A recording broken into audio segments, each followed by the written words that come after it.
Dulu lain penyabar, semenjak sakit penyerengeh udah awak. Semenjak sakit dulu. Ya namanya orang sakit, mangga sakit bare. Awak sekadang sakit gigi awak serengeh dia orang. Sakit gigi saya Pak. Enggak ada. Salah seorang sering Pak.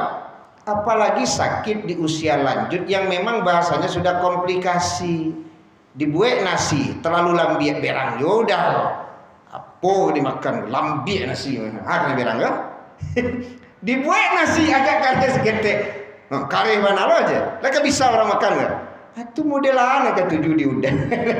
Ala 3 kali masak, alu juga 7 ke 7 nasi itu lah. Jadi Bapak Ibu zaman dirahmati Allah Subhanahu wa taala, ini ujian bagi kita. Bagi yang berkeluarga, mampulah hendaknya kita mengendalikan marah agar sholat kita diangkat. Jangan sampai kemudian sholat kita tertahan, satu jengkal pun tidak naik dari kepala kita. Ya, bagi yang berkeluarga.